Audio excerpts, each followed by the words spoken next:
Hello friends, welcome to our chemistry learning channel. First আমরা আসব ফেনপথেলিন। ফেনপথেলিন আমরা ল্যাবরেটরিতে পিএইচ ইন্ডিকেটর হিসেবে ব্যবহার করি।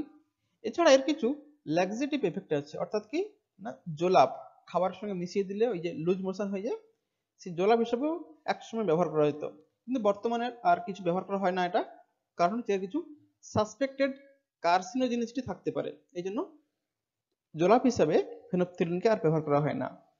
ফেনপথেলিনটা জলে কিন্তু স্লাইটলি সলিবল, এই জন্য ল্যাবরেটরিতে প্রিপারেশন কি করা হয় না এটাকে অ্যালকোহলের সঙ্গে ডিজলভ করা হয়, সেই সলিউশনটাকে কিন্তু ইন্ডিকেটর হিসেবে আমরা ব্যবহার করি।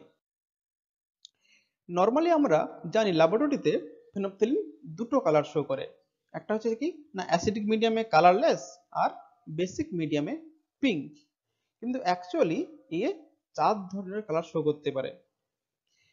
কিরকম না, একদম যদি স্ট্রং অ্যাসিড হয় সেখানে HIN প্লাস হিসেবে থাকবে, মডারেট অ্যাসিডিক হলে HIN যেটা হচ্ছে আমার কালারলেস।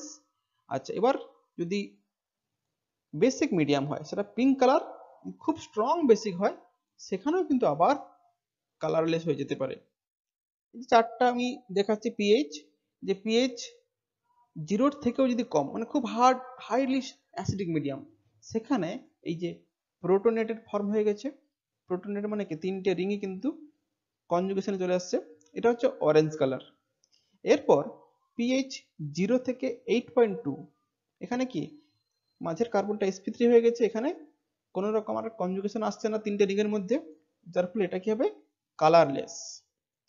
এবার 8.2 থেকে 12, এখানে কি দেখো না আবার এটা কুইনিন ফর্মে চলে গেছে, তিনটে বেঞ্জিন রিংই কিন্তু কনজুগেশন করছে, এটা হচ্ছে পিঙ্ক, এটা আমরা অবজার্ভ করি।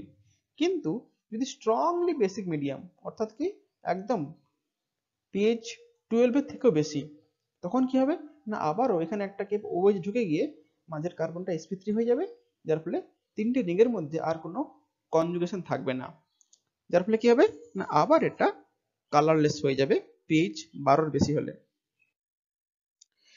আমরা ল্যাবরেটরিতেও কিন্তু এটা খুব সহজে সিনথেসিস করতে পারি। কি করে না ফ্যালিক অ্যানহাইড্রাইড এবং তার থেকে 2 ইকুইভ্যালেন্ট ফেনল নিয়ে যদি মিথেন সালফোনিক অ্যাসিড দিয়ে 90 ডিগ্রি সেন্টিগ্রেডে হিট করি, তাহলে কিন্তু ফেনপথেলিন তৈরি হয়ে যাবে। মিথেন সালফোনিক অ্যাসিড বেসিক্যালি কি একটা স্ট্রং অ্যাসিড, এ প্রথমে কি করবে সিম্পল প্রোটনেশন করবে, ধরো এখানে H দিয়ে প্রোটনেশন করে দিল, তাতে কি হবে না এই যে ফেনল এর প্যারা পজিশন থেকে কি হবে এই যে এখানে অ্যাটাক করবে, একইভাবে আবার প্রোটনেশন হয়ে জল বেরিয়ে যাবে, দিয়ে আরেকটা গ্রুপ অ্যাটাক করবে, তাহলে দুটো অ্যারাইল রিং এখানে জুড়ে যাবে, দিলেই কিন্তু আমার এই রিংটা তৈরি হয়ে যাবে। সিম্পল, জাস্ট প্রোটনেশন তারপরে ফেনলের প্যারা পজিশন দিয়ে একই কার্বনে দুবার অ্যাটাক হয়ে যাবে, দিলেই আমার ফেনপথেলিন তৈরি হয়ে যাবে।